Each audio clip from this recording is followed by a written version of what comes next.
Welcome back to another episode of Infidelity Tales Lab. We're thankful for your continued viewership. Before we begin, tell us, where in the world are you watching from? We love knowing our global reach. Now, let's dive into today's story. Chapter 1. Foundations of Sand. Russell Crane stood at the edge of the property he'd built with his own hands, watching the sunset paint the lake with amber light. At 42, he had achieved what most would consider the American dream. The lakeside estate outside Portland represented 15 years of calculated risks and relentless work. Russell hadn't been born into wealth. The son of a carpenter and a nurse, he'd grown up in a modest neighborhood in western Michigan, where he'd learned two crucial lessons.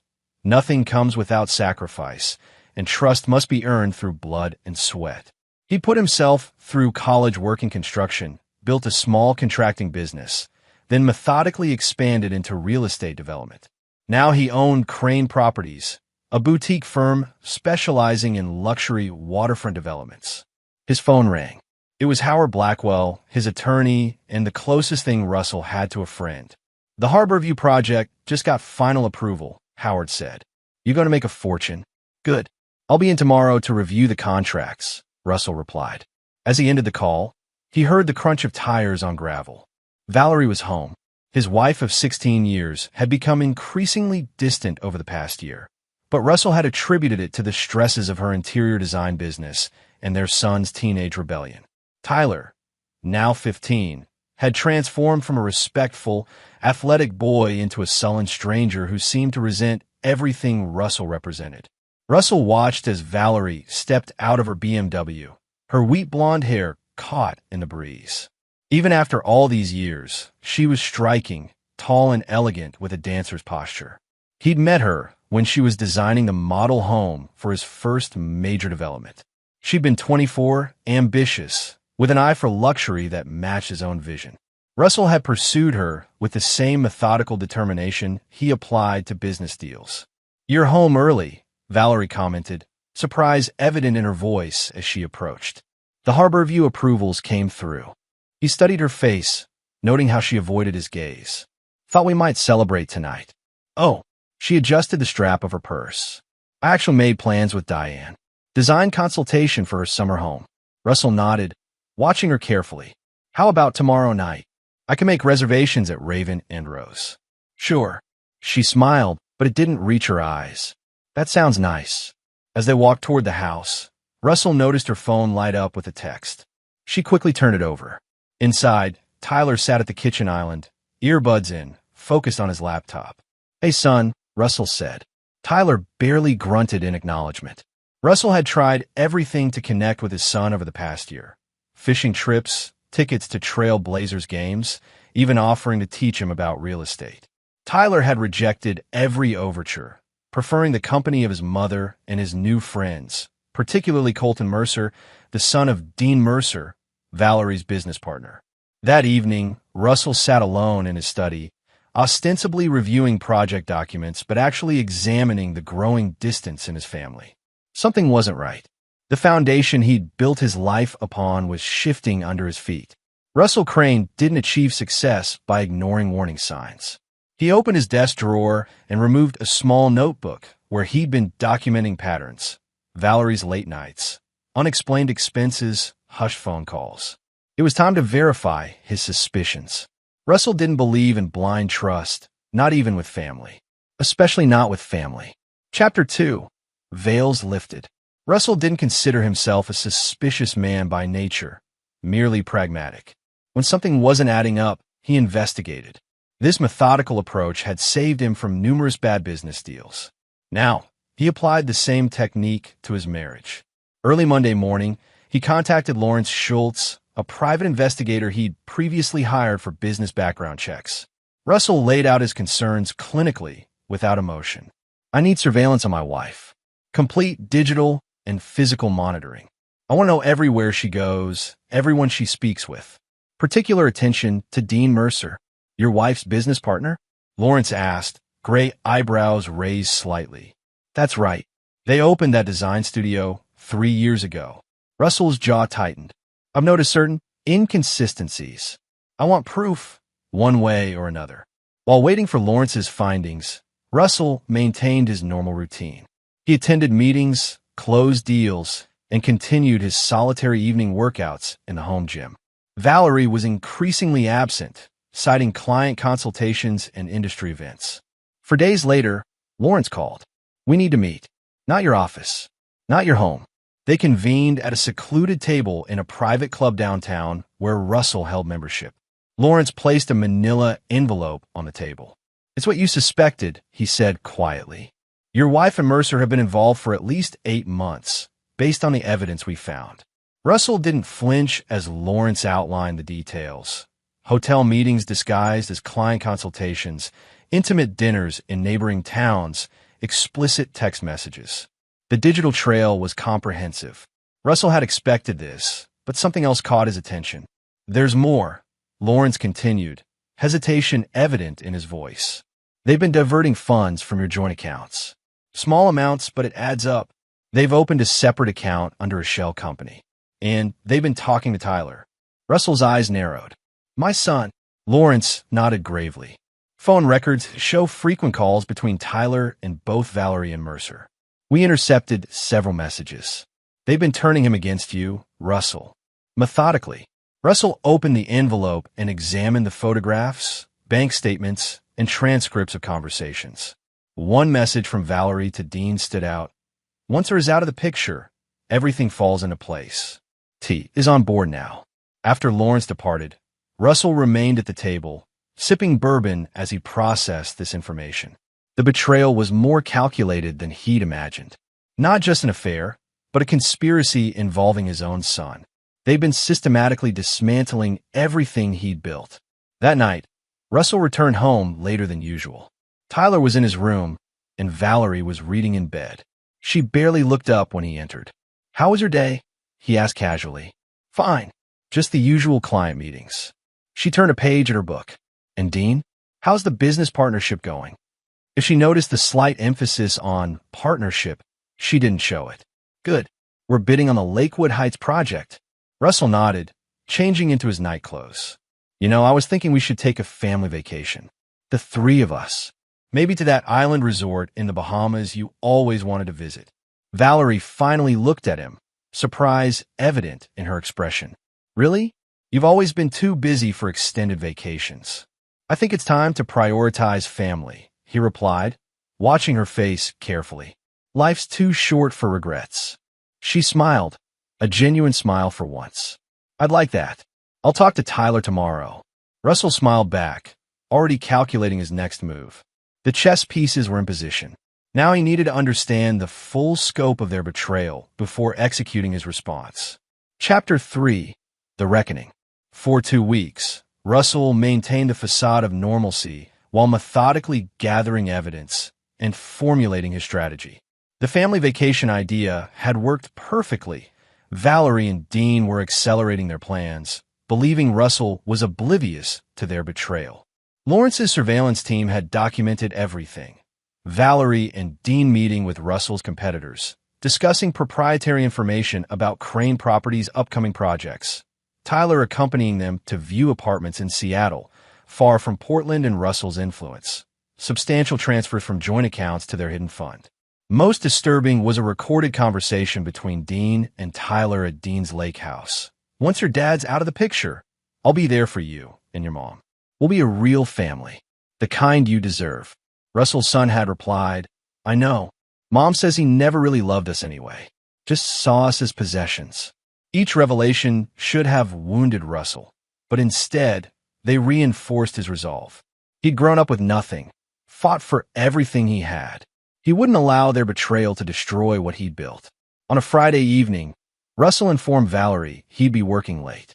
Instead, he sat in his car near Dean Mercer's condominium, watching as Valerie's BMW pulled into the parking garage. An hour later, Tyler arrived by Uber. A family meeting without the family patriarch. Russell drove home and accessed the safe hidden in his wine cellar. Inside were insurance policies, property deeds, and a flash drive containing contingency plans for every aspect of his life. Russell had never believed in leaving things to chance. At precisely 9 p.m., he called Howard Blackwell. "It's happening. Russell said simply. Activate Protocol 3. Howard, who had helped Russell structure his assets years ago as a precaution against business disputes, understood immediately. All of it. All of it. Transfer everything to the Granite Holdings structure. Effective immediately. Consider done. The alternate banking arrangements are already in place. Anything else? Russell paused, looking at the framed family photo on his desk. A smiling trio on a ski vacation 3 years earlier. Have security ready at all properties by tomorrow morning. Change all access codes. And Howard, thank you. The next day, Russell spent the morning finalizing preparations at his office downtown. When he arrived home in the afternoon, both Valerie's and Tyler's vehicles were in the driveway. Perfect timing. As Russell entered the house, Valerie was descending the stairs, looking startled to see him. Tyler stood in the living room doorway, his expression a mixture of defiance and apprehension. Russell, I didn't expect you home so early, Valerie said, a forced smile on her face. I imagine not, Russell replied calmly. Is there something you want to tell me, Valerie? Perhaps about your plans with Dean? Or the apartment in Seattle? The color drained from her face. I don't know what you're. Stop lying, Russell interrupted, his voice steel-edged but controlled. I know everything. The affair, the diverted funds, turning my own son against me. Tyler stepped forward. She didn't turn me against you. You did that yourself, always choosing work over family.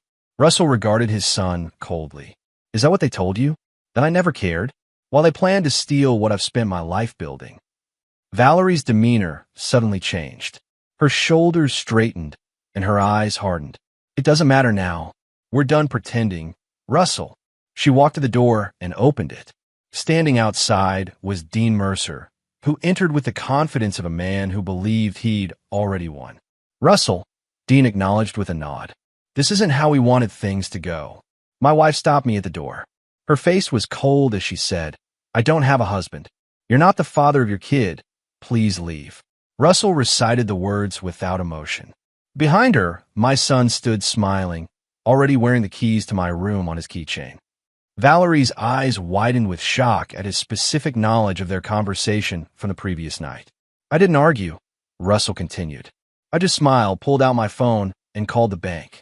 The confused expressions on their faces turned to alarm as Russell removed his cell phone and made a call. Now, he said simply, then ended the call. Almost immediately, their phones began buzzing with alerts. Valerie frantically checked hers, her face paling. What did you do? She whispered. Now they're the ones begging. Russell finished, pocketing his phone. You want me gone? Wish granted. But you should have been more careful about what you wish for. Chapter 4. The Architect of Ruin.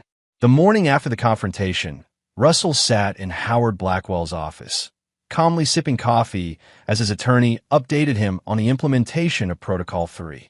All assets have been transferred to Granite Holdings, Howard confirmed. The timing was impeccable. When Valerie tried accessing the accounts this morning, everything was already secured. Russell nodded, satisfied. And the properties? All locks changed, security codes updated. The lake house, the condo in Aspen, the house in Palm Springs, everything's locked down. Valerie's cards have been canceled. As we speak, she and Tyler are effectively homeless. Russell had prepared for this scenario years ago, long before he had any reason to suspect betrayal. It wasn't paranoia, it was insurance. Granite Holdings was a complex legal structure, based partially offshore, designed to be impenetrable to litigation. Within it resided the true ownership of all Russell's major assets. On paper, Russell Crane now had almost nothing. In reality, he controlled everything through proxies and trusts. What about Mercer? Russell asked. Howard grimaced. He's already contacted his attorney. They're threatening litigation. Let them try. Russell set down his cup. I need a place to stay temporarily. Is the downtown loft ready? Fully furnished and stocked. The car service can take you there now. As Russell stood to leave, Howard hesitated. Russell, about Tyler, he's still your son. Something cold flickered in Russell's eyes. Is he? He made his choice. To understand Russell's ruthlessness, one had to understand his past. Growing up in Michigan, Russell had learned harsh lessons about loyalty. His father, Abraham Crane, had built a modest construction company through decades of hard work, only to see it destroyed when his business partner and supposed best friend embezzled funds and vanished. The betrayal broke Abraham, who died of a heart attack 6 months later. 16-year-old Russell had watched his mother work double nursing shifts to keep their home. He'd sworn then that he would never be vulnerable like his father.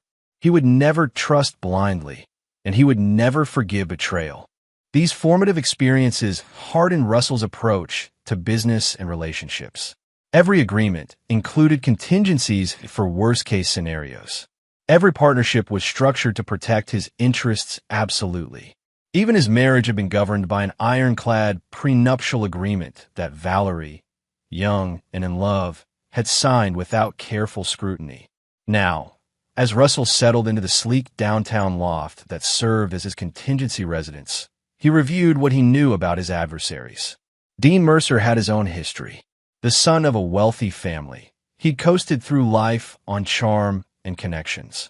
His design work was mediocre at best, but his social connections had made him valuable to Valerie's business. What Dean really wanted wasn't Valerie. It was access to Russell's wealth and status. Valerie herself had grown up in modest circumstances in California. She'd been ambitious when Russell met her, hungry for success and the finer things. For years, she'd been a true partner, her design talents complementing his development vision.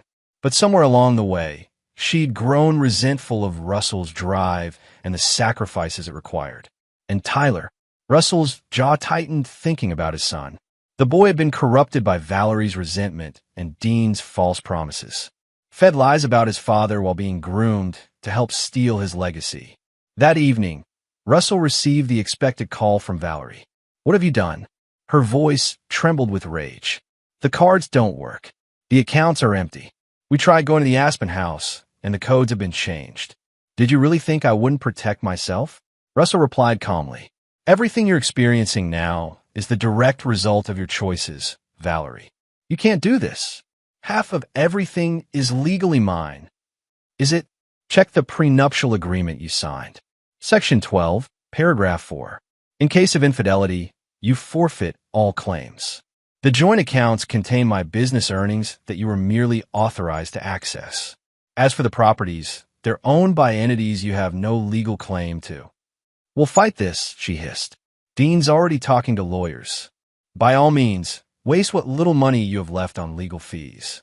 The structures I've created would take years and millions to untangle. Do you really think Dean will stick around once he realizes there's no payday coming?" The line went silent for a moment. "What about Tyler?" she finally asked, her voice smaller. "He's your son. The son who conspired with you and your lover to take everything from me? He made his choice. Now he can live with it." Russell ended the call and turned to his laptop, opening a document titled Contingency Response, Phase 2. This wasn't merely about protection anymore. It was about consequences. Chapter 5, Dominoes of Destruction. 3 days after the confrontation, Russell sat at a corner table in an upscale restaurant with Alexis Bender, the ambitious young owner of a rival design firm to Valerie and Dean's business.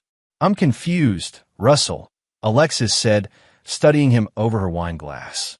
"You want me to specifically hire away Valerie and Dean's top designers and key clients?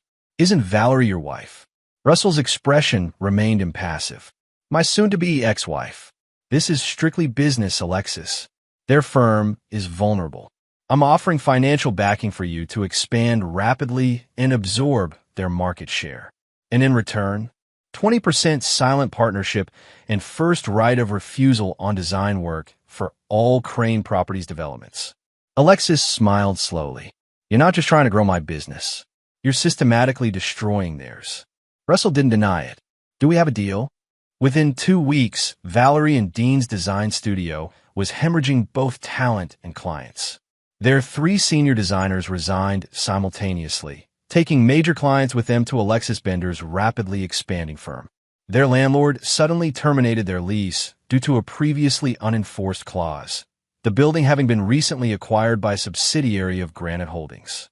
Meanwhile, Russell had Howard Blackwell file for divorce on grounds of adultery, complete with comprehensive evidence packages. The filing made headlines in local business publications, further damaging Valerie and Dean's professional reputations. Valerie and Tyler had moved into Dean's condominium, but the situation was growing increasingly tense. Financial pressure was mounting. Dean's savings were depleting rapidly as he funded both living expenses and escalating legal fees in their futile battle against Russell's financial fortress. Russell monitored these developments through Lawrence's continued surveillance. He took no joy in their suffering. This wasn't about emotion. It was about justice and consequences. One evening, Russell received an unexpected visitor at his downtown loft. The security desk called up to announce that Tyler was in the lobby. Russell considered turning him away, but decided a confrontation might be informative. Send him up. When Tyler entered, Russell was struck by how much older his son looked after just 3 weeks. The boy's face was drawn, his eyes shadowed. Nice place, Tyler commented, looking around the minimalist loft. Already moved on from us, huh? What do you want, Tyler? Russell remained seated at his desk. Mom's a mess. Dean's talking about moving to Seattle. Says there's nothing left for them here.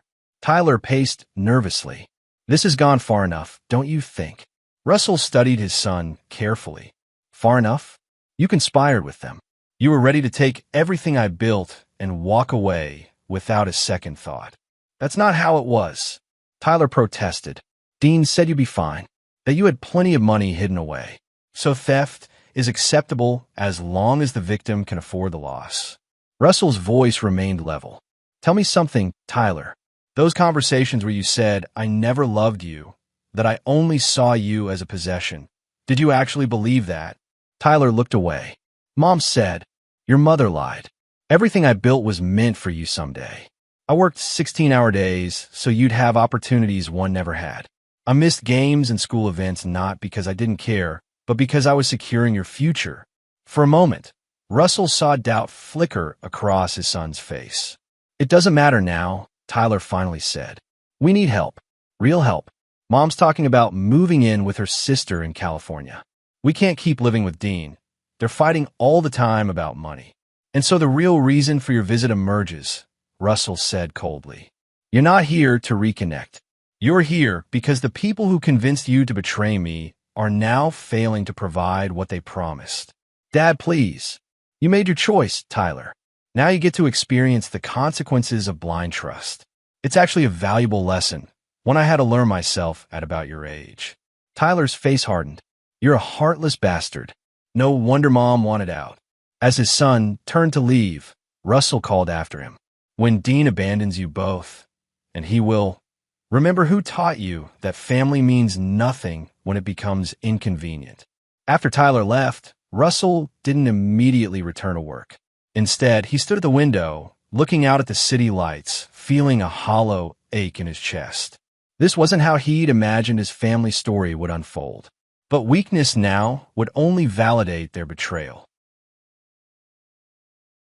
Phase 2 was proceeding as planned, but the most decisive move was yet to come. Chapter 6, The Cold Edge of Winter. By early December, 6 weeks after the initial confrontation, the situation had developed exactly as Russell had predicted. Dean Mercer, facing financial ruin and frustrated by failed legal attempts to access Russell's assets, had broken things off with Valerie. Their design studio had closed, unable to meet operating costs after losing key clients and staff. Valerie and Tyler had moved in with her sister in Sacramento, reduced to borrowing money for basics. Tyler had enrolled in a local high school, forced to leave behind his friends and activities in Portland. Russell, meanwhile, had completely restructured his business operations. Crane Properties was thriving, with the Harborview development becoming the company's most successful project to date. Publicly, Russell presented a stoic image of a man focused on his work despite personal difficulties. Privately, he monitored his estranged family's deteriorating circumstances through Lawrence's occasional updates. Russell took no pleasure in their downfall, but he recognized it as the natural consequence of their actions. Actions had consequences. This was the fundamental principle by which he lived. On a snowy December evening, Russell was working late at his office when his private line rang. He didn't recognize the number. Russell Crane. It's me. Valerie's voice sounded strained, smaller than he remembered. Russell said nothing, waiting. "I need to talk to you," she continued. "About Tyler. He's not doing well." "Define not doing well." "He's depressed, barely eating, failing his classes." She paused. "He needs his father. He needed a father when he was conspiring with you and Dean. Now he needs a financial provider." Russell's voice remained even. "Those are different functions. For God's sake, Russell, he's 15. He made a mistake. A mistake is forgetting an anniversary or failing a test. What Tyler did was a calculated betrayal based on months of deception." Russell checked his watch. "I have a meeting to prepare for, Valerie. Was there something specific you wanted?" Her breathing grew ragged on the line. "We can't live like this. My sister wants us out after the holidays. I can't find work. Tyler needs stability. And Dean? Has your lover abandoned his promises so quickly?" "Dean's in Seattle. He said he needs to focus on rebuilding his career." The bitterness in her voice confirmed what Russell had known would happen. "So predictable," Russell murmured. "Please, Russell. Not for me, but for Tyler. I'll have Howard contact you next week with a proposal for Tyler's support, conditional on several factors." Russell's tone was businesslike. "As for you, Valerie, I recommend accepting the divorce settlement offer already presented. It's more than fair given the circumstances, and fighting it will only drain what resources you have left." After ending the call, Russell gazed out at the snow falling on downtown Portland. The city looked peaceful, cleansed by the white blanket covering its surfaces. Soon, this chapter would be closed permanently. The following morning, Russell met with Howard to outline the terms for Tyler's support: a modest monthly allowance, tuition for a boarding school in Massachusetts, and a path to college funding, all contingent on Tyler meeting academic standards and having no contact with Dean Mercer. "This seems unusually generous given your position on Tyler's betrayal," Howard observed. "It's not generosity," Russell replied. "It's strategic. Tyler needs to understand that actions have consequences, but also that different choices lead to different outcomes. This gives him a path forward, but one that requires effort and discipline on his part." Howard nodded slowly. "And Valerie? The original offer stands. She gets enough to restart somewhere modest, nothing more. The prenuptial is ironclad." As Howard gathered his documents, he hesitated. "There's something else you should know. Dean Mercer has been making inquiries about Harborview, approaching investors, suggesting there might be structural issues based on inside information." Russell's expression darkened. "Is that so? It seems Mr. Mercer hasn't learned his lesson about consequences." That afternoon, Russell drove to a nondescript office building on the outskirts of Portland.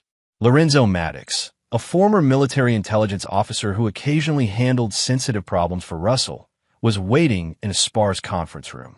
"Dean Mercer," Russell said without preamble, sliding a folder across the table. "He's attempting to damage my business by spreading false information to investors." Lorenzo reviewed the contents silently. "What are you looking for exactly?" "Everything. Financial history, personal weaknesses, pressure points. He's chosen to escalate this conflict. I want him neutralized." Russell's eyes were cold. "Not physically harmed, but removed as a threat permanently." "Understood." Lorenzo closed the folder. "Everyone has secrets, Russell. I'll find his." As December progressed, Russell implemented the support arrangement for Tyler through Howard. Valerie reluctantly accepted the divorce settlement, recognizing she had no viable alternatives. The legal process was proceeding smoothly toward final dissolution in January. Russell should have felt vindicated. Instead, as he decorated his loft's small Christmas tree alone, he found himself reflecting on holidays past. Tyler's excitement as a child, family ski trips to Aspen, even the quiet moments with Valerie before everything soured. His phone interrupted these uncharacteristic reflections. It was Lorenzo. "You're going to want to see this immediately," Lorenzo said, his voice unusually animated. "I found something about Mercer that changes everything." Chapter 7. Buried Truths. The file Lorenzo delivered contained information that even Russell, with his meticulous planning, hadn't anticipated. Dean Mercer's past held secrets far darker than financial improprieties or routine infidelity. Before moving to Portland 6 years ago, Dean had lived in Phoenix under the name Daniel Merritt. He'd been investigated for the suspicious death of his business partner's wife, a case that was never prosecuted due to lack of evidence, but remained technically open. He'd changed his name and relocated after the scandal damaged his reputation. Most significantly, Lorenzo had uncovered financial transactions suggesting Dean had been systematically embezzling from the design studio he shared with Valerie. Small amounts, cleverly concealed in vendor payments, had been flowing to a private account in Seattle for over 2 years. Russell spent hours studying the evidence. The parallels to his father's story were impossible to ignore. A trusted partner secretly stealing, planning to leave others to face the consequences. History repeating itself across generations. Even more disturbing were text messages between Dean and a woman in Seattle. Messages that proved his relationship with Valerie had been calculated from the beginning as a way to access Russell's wealth. One message from over a year ago read, "V thinks we're in love. It's almost too easy. Once we execute the plan, I'll have everything settled in Seattle for us." Russell had assumed Dean and Valerie were equal partners of betrayal. Now it appeared Valerie herself had been manipulated, a pawn in Dean's larger scheme. This revelation didn't excuse Valerie's infidelity or Tyler's disloyalty, but it cast their actions in a different light. They hadn't just betrayed Russell. They'd been deceived themselves, vulnerable to manipulation because of their resentments and insecurities. For 3 days, Russell considered this new information, weighing different approaches. Finally, he called Lorenzo again. "I need you to arrange a meeting.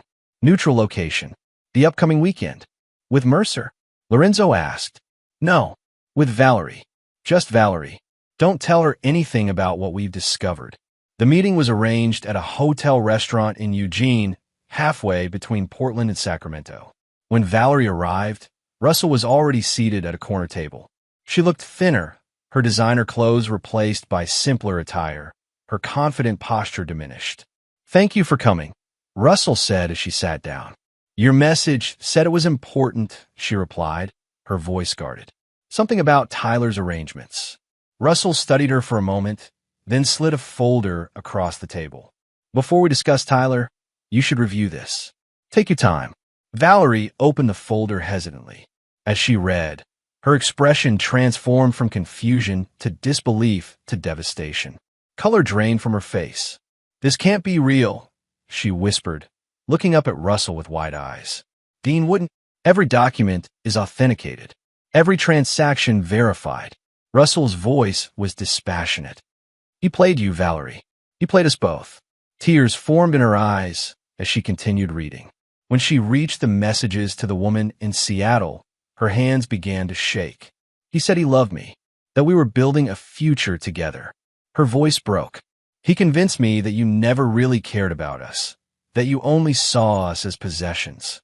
And you believed him because it was easier than addressing the real issues in our marriage." Russell responded evenly. "You were unhappy, and he offered an easy escape." Valerie set down the documents, visibly struggling to maintain composure. "Why are you showing me this? To prove how easily I was manipulated? To make me feel even worse about what I've done?" "No, I'm showing you because you deserve to know the truth. And because what happens next depends on what you do with this information." She looked at him questioningly. "Dean Mercer destroyed my family," Russell continued, his voice now carrying an edge of steel.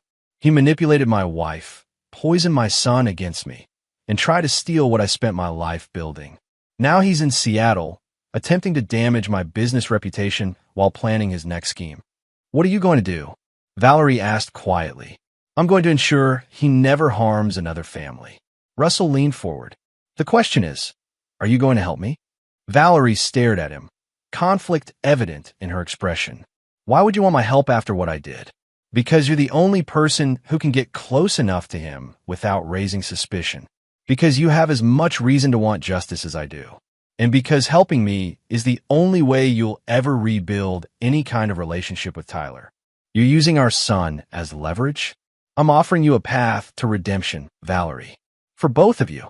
Russell's expression softened slightly. Tyler doesn't know about any of this yet. He still believes Dean cared about him.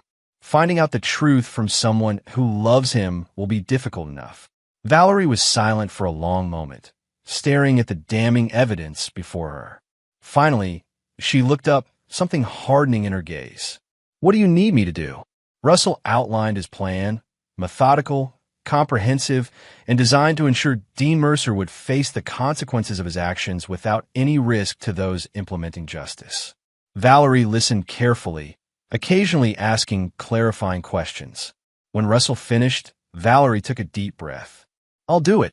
Not for us. There probably isn't an us anymore, but for Tyler. And because Dean deserves whatever's coming to him." As they parted ways, Valerie hesitated. "Russell, I'm sorry. Not just for believing Dean, but for everything before that. We were broken long before he came along." Russell nodded, neither accepting nor rejecting her apology. "Actions have consequences, Valerie. Always. But sometimes, different actions can create different outcomes. Remember that." Chapter 8. The Execution.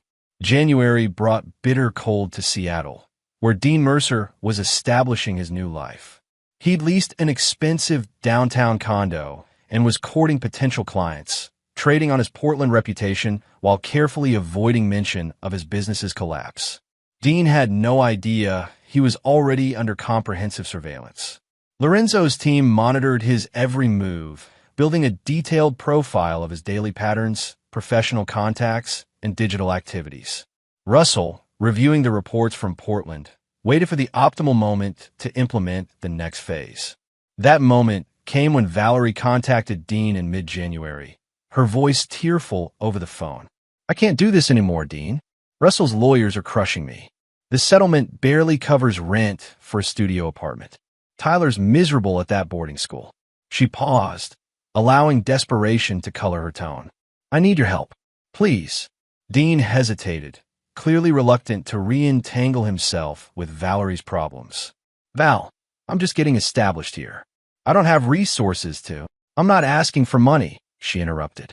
"I have information about Russell's business, his financial structures. Information worth a lot to the right people." This caught Dean's attention. "What kind of information?" "Not over the phone. I need to see you. I can come to Seattle this weekend." After some persuasion, Dean agreed to meet her. Russell, listening to the recorded call, nodded with satisfaction. Valerie had played her part perfectly, appealing to both Dean's greed and his ego.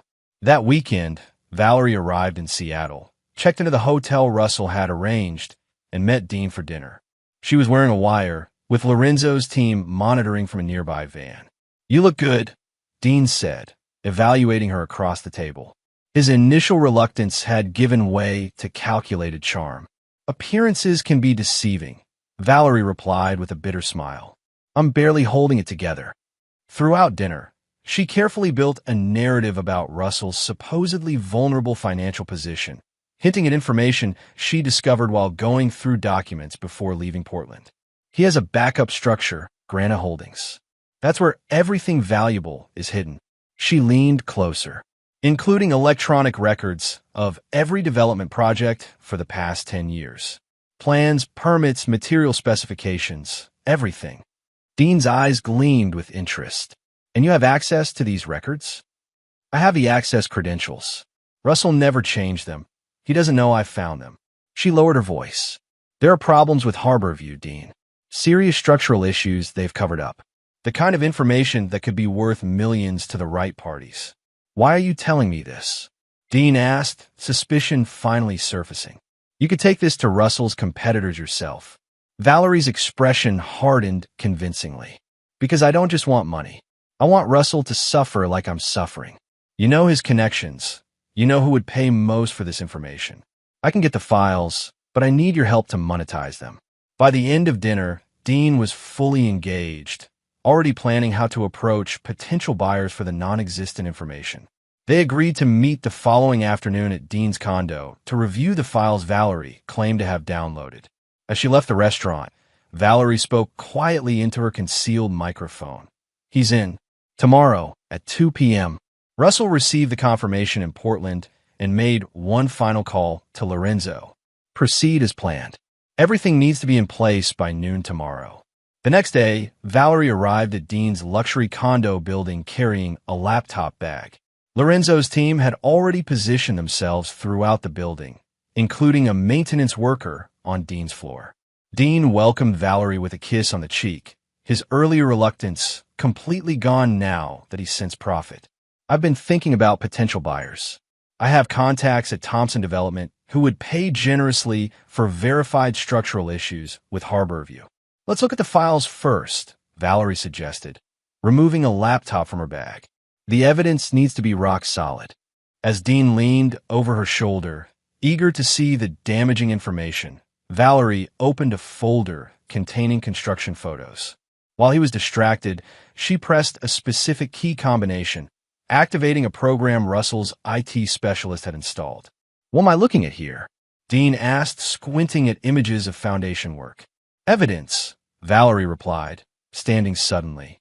"Just not the kind you were expecting." Dean looked up in confusion as his own television suddenly activated.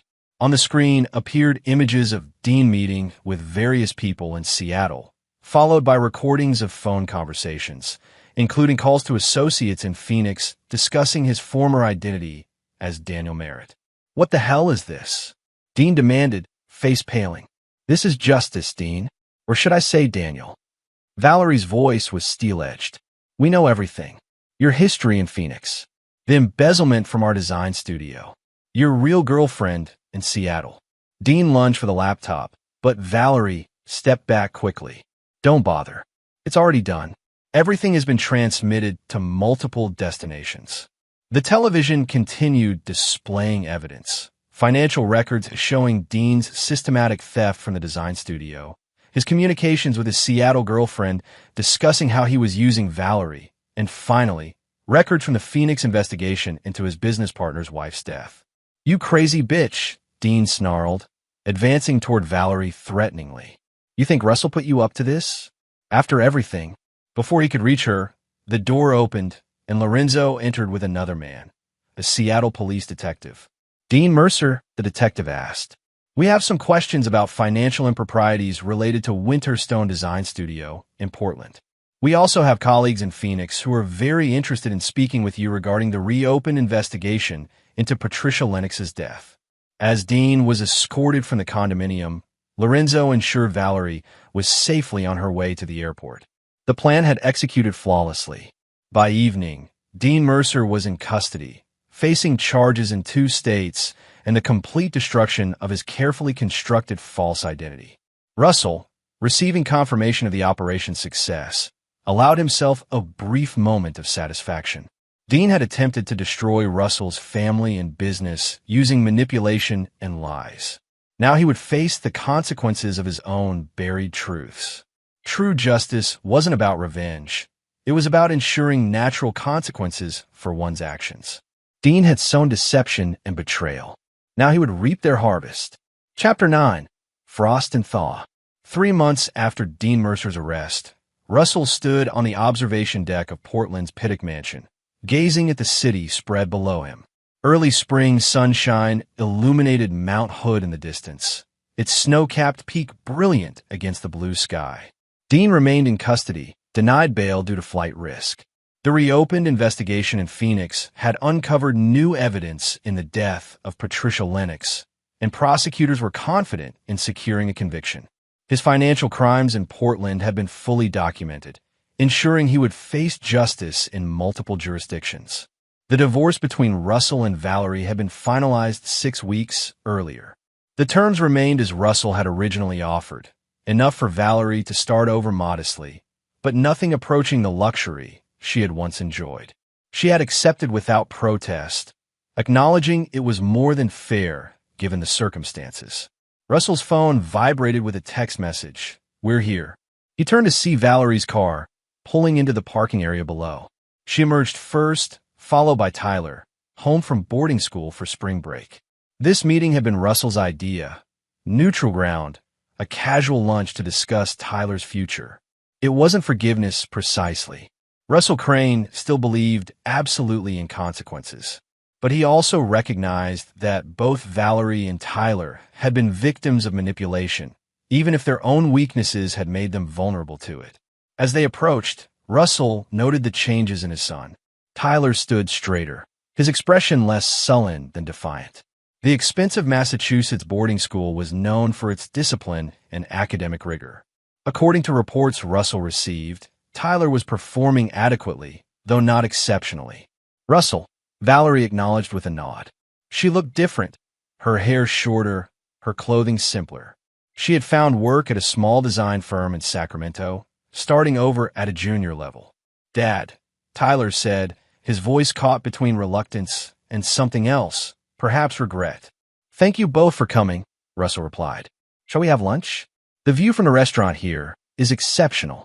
During lunch, conversation remained cautious, focused primarily on Tyler's school experiences and his plans for college. Russell listened more than he spoke, evaluating his son's maturity and judgment. As they finished dessert, Russell addressed the underlying tensions directly.